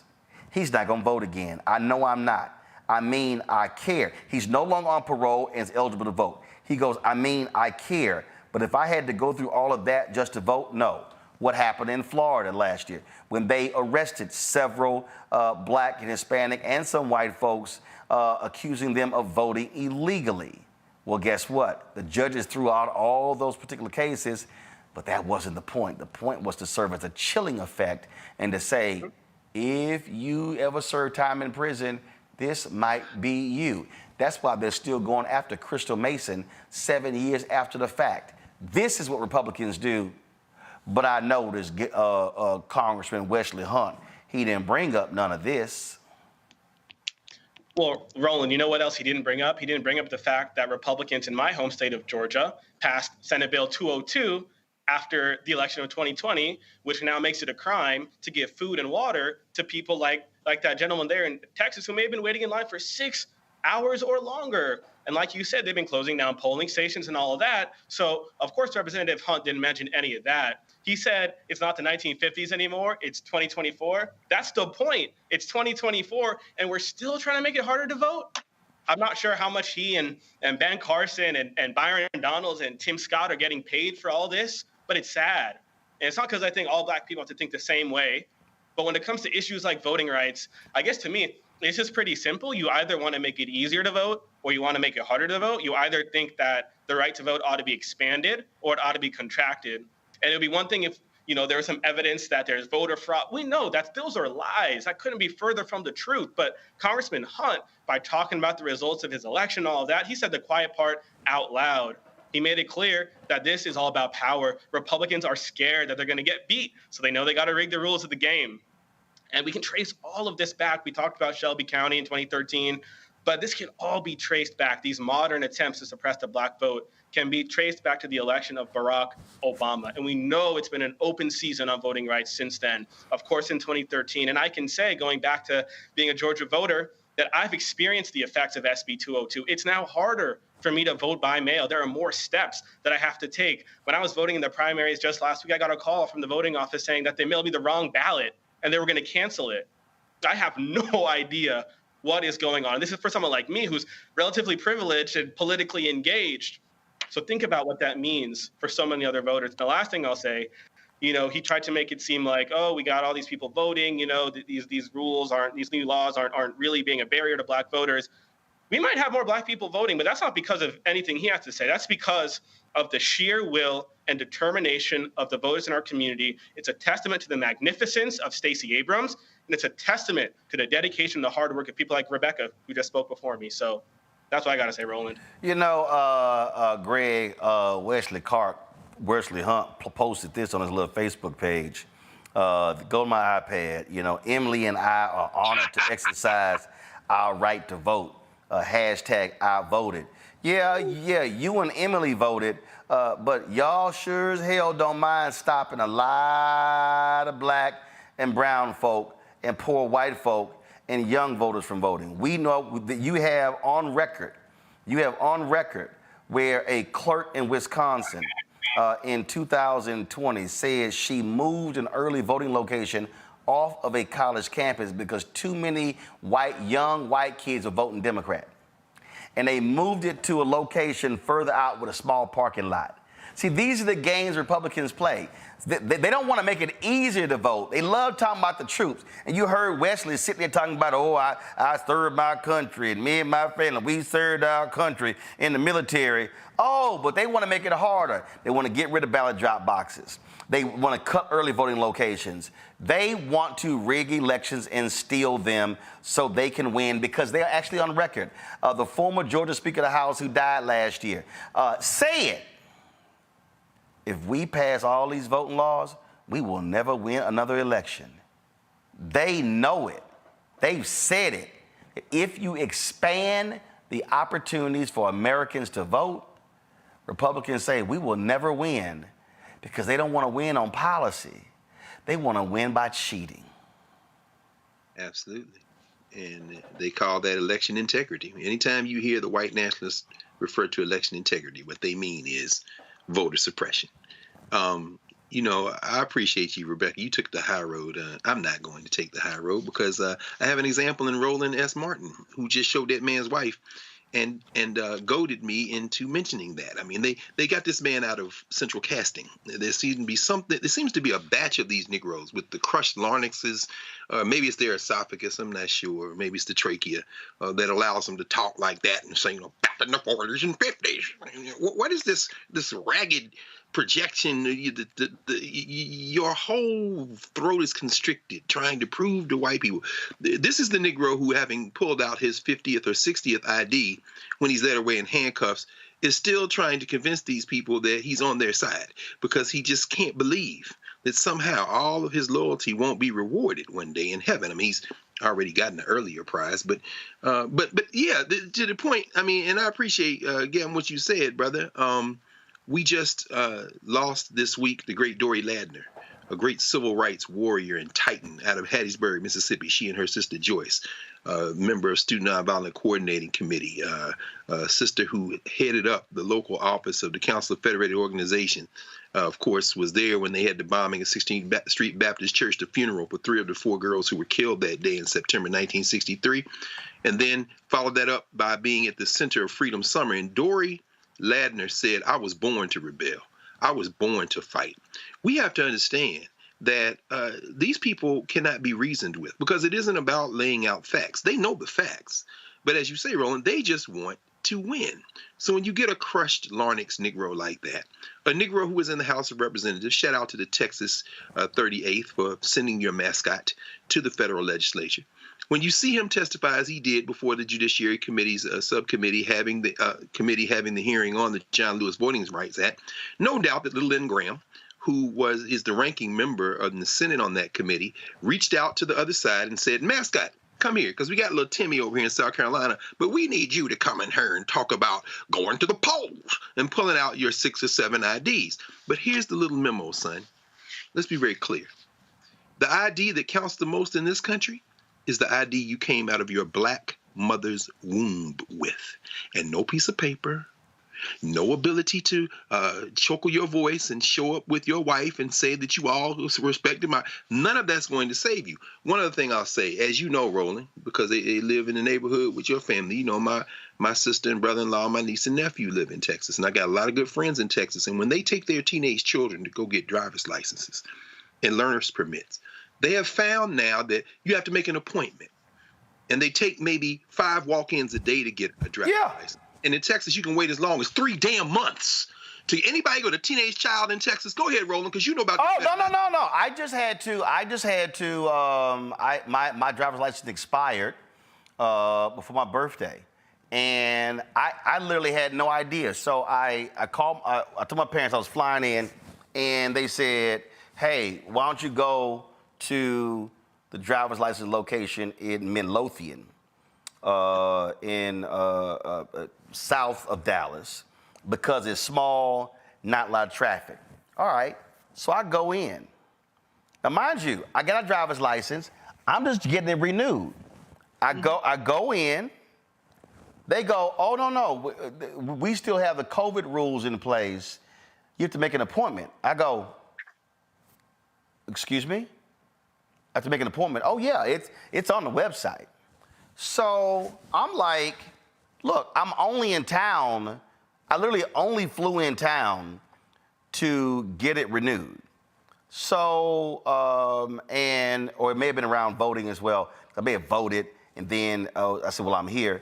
So then I'm like, what the hell? So now all of a sudden, I call State Senator Royce West's office saying, hey, who do you know one of these offices where I can just go ahead and get it renewed? I then go to another location in Dallas County. I said, well, man, I start thinking, I said, hold on, let me try to figure out a location where a lot of black folk gonna be at. And so I go in, and parking lot's jam-packed, and the woman at the front, the Latina woman, she's like, no, you gotta get an appointment. And so she's telling me how long it's gonna take, and I'm like, are you serious? I'm going back out of town tomorrow. And so the brother who's behind the desk, the brother was like, everything good? And I was sitting, I was like, here's what's going on. He was like, come on. And so she was, and then she's like, and then she get attitude. Wow. She then goes, oh, I guess it's good to be special. Yes, it is. And so it was probably gonna be about a 3 or 4 hour wait, because I think they gave it to me. I think I was like number 68 or something. Now, mind you, the office I left, it was only like about 4 or 5 people. Mm-hmm. Okay, there's about 60 some odd people there, and so I'm chilling. I'm reading my phone. I'm like, no problem. Let me go ahead and do this here. Until this one sister came out. A bunch of them were like on break. And I was, because I was like, all the empty cubicles. So then I was like, hold up, that's the break room. So I switched my seat so that way they wouldn't see the back of my head. So they walked out, and then the sister, she was like, I walked out, she was like, come here. She said, nah, she said, but man came in and told you was sitting out here. She said, no, we got to get your driver's license. And so went ahead, knocked it out, processed it, had my driver's license the following week. But they literally, what you just described, they were literally going to try to make this a 3 to 4 month wait. And if you weren't Roland Martin, it would have been a 3 or 4 month wait. Yep. And so that's what Wesley Hunt won't talk about. No question. Wesley Hunt will not talk about the slow walk. And in fact, Wesley Hunt, why don't you go back when Scott Walker was the governor of Wisconsin, when the federal judge called his ass in and said, why y'all slow walking voter IDs? See, Wesley want to act like we don't know. And then Wesley, do I need to remind you, when the leader in Pennsylvania in 2000, I think it was 2012 or 16, it was 2012, he stood up and said, quote, because of voter ID, Mitt Romney is going to win Pennsylvania over Obama. That's literally what he said. Mm-hmm. So see, Wesley act like we don't know. No, Wesley, we do know. So you can sit here and trot out your little 6 IDs and pull all that crap out. But real black folks know what's going on and how your party, especially those racists in Texas, how they are changing the laws to rig the elections because y'all cannot compete on policy. We'll be right back. Roland Martin Unfiltered on the Black Star Network. Wow. Next on the Black Table with me, Greg Carr. Democracy in the United States is under siege. On this list of bad actors, it's easy to point out the Donald Trumps, the Marjorie Taylor Greens, or even the United States Supreme Court as the primary villains. But as David Pepper, author, scholar, and former politician himself says, there's another factor that trumps them all and resides much closer to many of our homes. His book is Laboratories of Autocracy, a wake-up call from behind the lines. So these state houses get hijacked by the far right, then they gerrymander, they suppress the opposition, and that allows them to legislate in a way that doesn't reflect the people of that state. David Pepper joins us on the next Black Table, here on the Black Star Network. Hello, I'm Jamia Pugh. I am from Coatesville, Pennsylvania, just an hour right outside of Philadelphia. My name is Jasmine Pugh. I'm also from Coatesville, Pennsylvania. You are watching Roland Martin Unfiltered. Stay right here.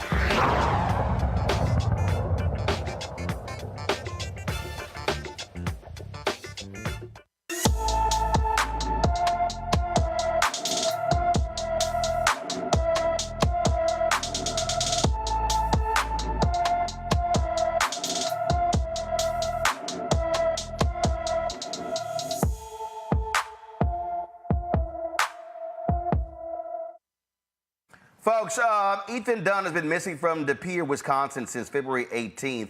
The 14-year-old is 5 feet, 6 inches tall. Guys, put his photo up. All right, we don't have the photo. He's 5 feet, 6 inches tall, weighs 135 pounds, black hair and brown eyes. Anyone with information regarding Ethan is urged to call the De Pere, Wisconsin Police Department at 920. This is his photo right here, 920-339-4078, 920-339-4078. The Tennessee Senate has passed a bill blocking local governments from passing police reform on traffic stop policies. Now it's headed to Governor Bill Lee's desk to be signed into law. The bill passed on a floor vote in the House on March 7th over the objections of the parents of Tyree Nichols. The bill passed in the Senate 25-6 along party lines, with all Memphis and Nashville Democrats voting against it. The bill, if signed into law, would directly nullify an ordinance passed by the Memphis City Council in the wake of the tragic murder of Nichols by former officers of the Memphis Police Department. That ordinance prevents police from conducting low-level traffic stops, often called pretextual traffic stops. This is what we call, Kevin, Republicans not giving a damn about local power if they are not in control. So the so-called people who hate big government, they are liars and hypocrites, and they would rather protect abusive cops than protect citizens. Oh, 100%. And first and foremost, I think it's worth saying that Tyree Nichols should be alive today. His family should have more than just his memory still with them today. But you're right. Of course, it's all hypocrisy when they say local control. They want Republican control. They want white control. After the death of Tyree Nichols, the city of Memphis enacted a series of reforms, good reforms aimed at reducing the potential for deadly traffic stops. I don't know the specifics of the effects of the reforms, but what I know is that they would put a check on officers, black, white, and otherwise, who might be inclined to pull over black drivers for simply driving while black.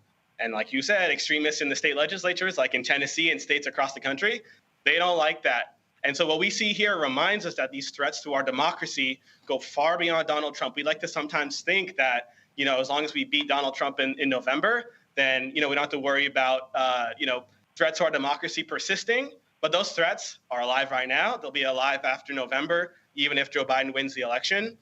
It's because all throughout the country, we have these extremist Republicans like the ones in Tennessee who built up these supermajorities, allowing them to attack, local control in this case, voting rights, reproductive freedom, books, and the teaching of our nation's full history. And like I've been saying, we said it earlier tonight, we said it last week when I was on the show talking about Tennessee again. We need to see clearly what's going on and what we need to do to stop it, which is to vote. Greg, that's your home state. Yeah, it is. And these white boys ain't never going to stop, man. I mean, John Gillespie, that punk, Representative John Gillespie, and another punk, Senator Brent Taylor, both them white boys is from the suburbs of Memphis, Shelby County. They're the ones who brought this bill to the floor. And Tyree Nichols' parents are there. Let's be very clear about that. That's why I brought up Dory Ladner. Dory Ladner was a humanitarian. She said, we're all human beings. We all need to live in this country together, live in this world together. But she also said, I have to be unwavering, and we have to fight evil wherever we see it in order for all of us to live together. I'm going to take a step back from Mama Dory. I love Mama Dory. She has a great loss. These people are open enemies. They're the enemies of our common humanity. You got this man's parents in the gallery, and you two punks, and all your punk friends in the Tennessee legislature was like, damn that. We want the police loose. This is what's going to happen. And when I'm not giving a vision of what might happen, like you teach the history lessons day after day on the network, Roland, we know what's going to happen. You're going to run up on the right one. You're going to run up on the exact right one. It's going to happen in November in this country in the elections. The punk who is now the head of the Republican National Committee, who was the chair of the North Carolina Republican Party, the one that Donald Trump praised because he was the one training all them poll watchers to go and look over people's shoulders in line. Y'all going to look up over the right shoulder this November. You're going to push people until they have no option. You think somehow by passing this legislation that lets the police loose and takes local control away, the people just going to go away? Oh, well, damn, I guess we can't do it, so I guess we'll just lose. As you heard Gavin say, voting is something now that becomes an act of defiance, a weapon of conflict. And so that's why we have to embrace it. But guess what? If you show up with your funky MAGA hat on and a camera poking it in people's face, talking about you're going to watch them and say, hey, where'd you get that water? Or something like that, you might look around and find out. And then you'll wish that you had just let people vote or let people not be brutalized by the police. But you can't keep passing these kind of laws and expect people ultimately to just go away. All you are doing is shortening the leash. You're shortening the time before people say, since we can't do it this way, we're going to do it another way. And the John Gillespies of the world are going to find out at that point, the Brent Taylors of the world are going to find out at that point that they had a chance to do the right thing. But now, as brother said in the Wire, as Marlo said, you think it's one way, but it's the other way. And y'all gonna fuck around and find out. Rebecca? You know what? There's about 39 million Black Americans in this country. We are the most targeted ethnic group in the world when it comes to police brutality, when it comes to state brutality against us. Like what Dr. Carr said, even what Gavin said, they simply want to erase us. They don't want us to be here. They would rather die themselves. They would rather stay poor themselves. They would rather have bad education outcomes and health outcomes, housing outcomes, have a crumbling infrastructure in this country than dare do something that actually also benefits Black Americans in this country. And even what Dr. Carr said, people with that type of pathology, there's nothing we could say or do to convince them otherwise.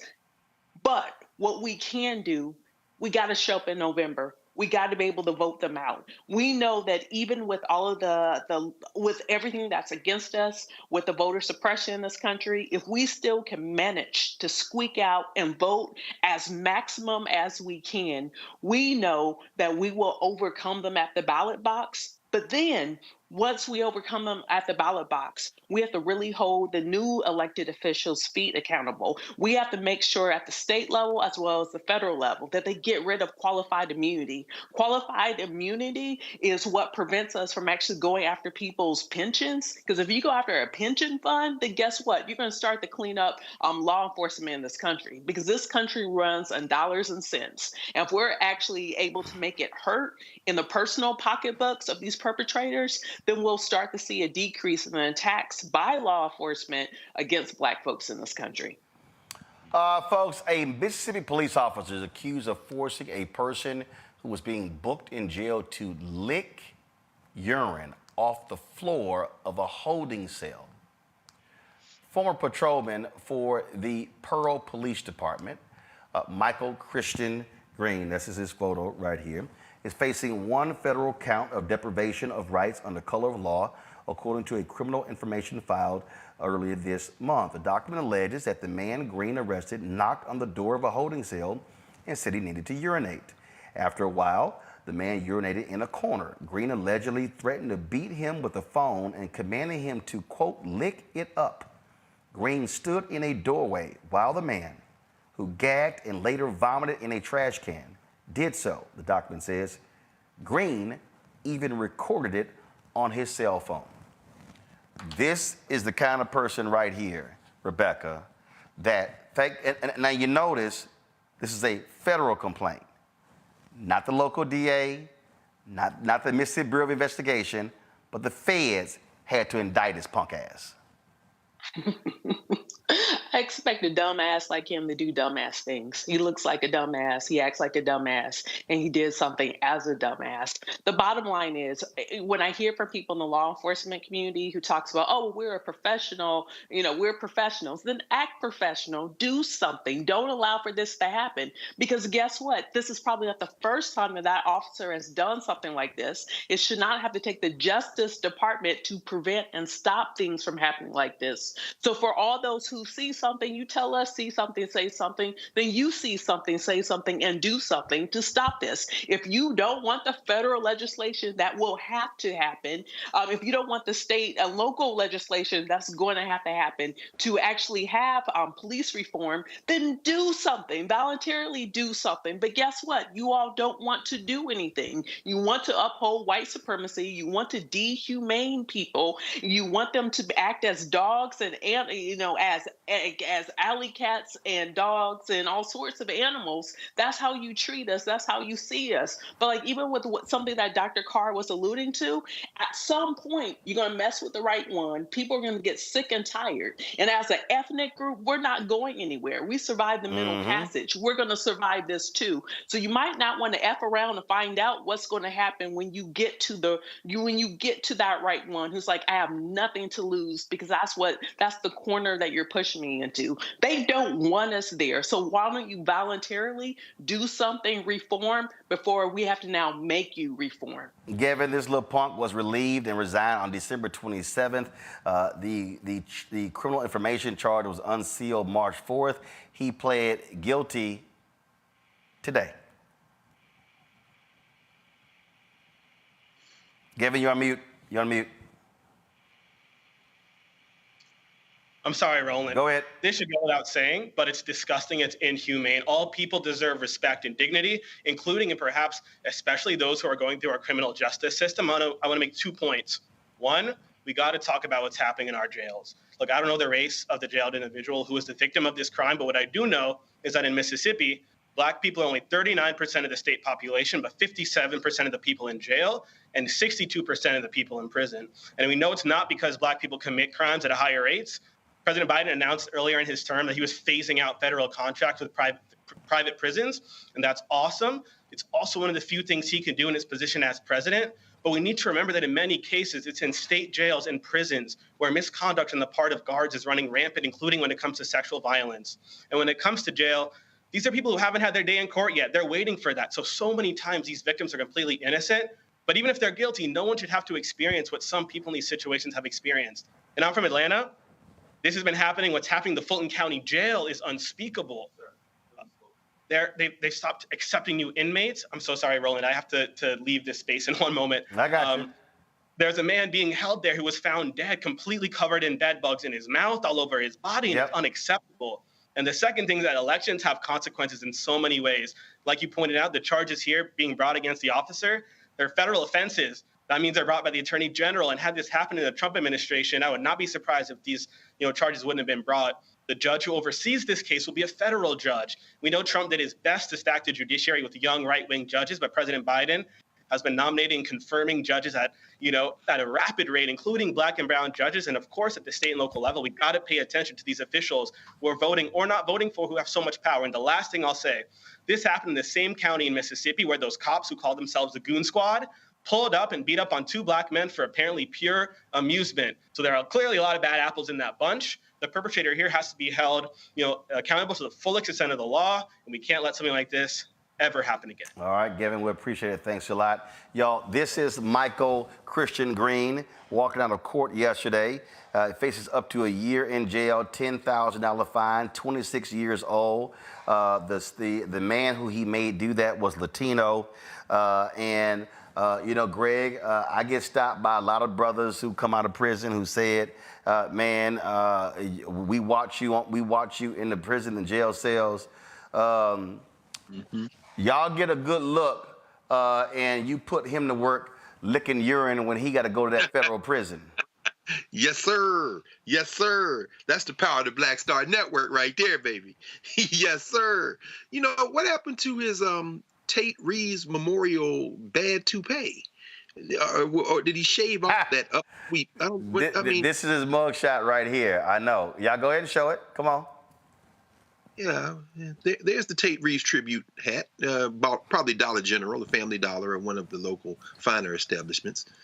And then he shaved it, huh?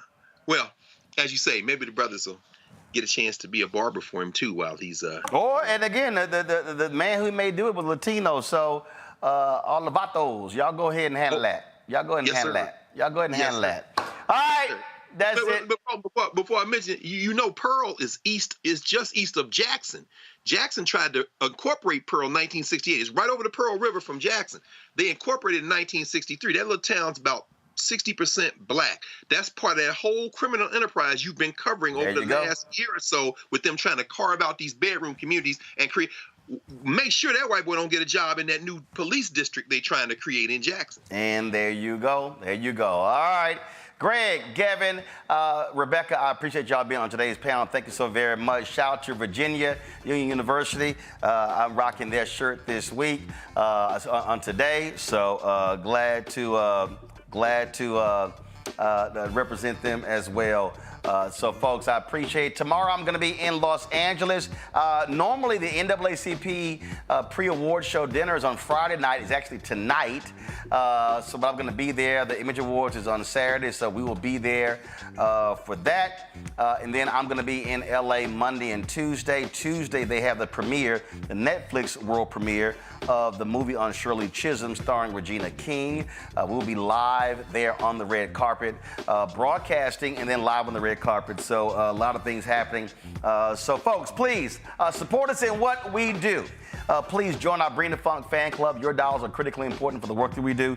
Send your check and money order to P.O. Box 57196, Washington, D.C., 20037-0196. Cash App is $RM Unfiltered. PayPal are Martin Unfiltered. Venmo is RM Unfiltered. Zelle, Roland@RolandSMartin.com. Roland@RolandMartinUnfiltered.com. Be sure to download the Black Star Network app. Apple phone, Android phone, Apple TV, Android TV, Roku, Amazon Fire TV, Xbox One, Samsung Smart TV. You can check out our 24-hour, 7-day-a-week streaming channel on the various platforms. Amazon News, simply go to Amazon Fire. You can tell Alexa play news from the Black Star Network. You can also go to Plex TV, Amazon Freevee, Amazon Prime Video. Folks, that's it. Don't forget, get a copy of my book, White Fear, How the Browning of America is Making White Folks Lose Their Minds, available bookstores nationwide. You can also download the audio version. It's available on Audible. All right, folks, that's it. I'll see y'all tomorrow from L.A. Howard! Black Star Network is here. Oh, no punch! I'm real revolutionary right now. Thank you for being the voice of Black America. All momentum we have now, we have to keep this going. The video looks phenomenal. See, there's a difference between Black Star Network and black-owned media and something like CNN. You can't be black-owned media and be scared. It's time to be smart. Bring your eyeballs home. You dig?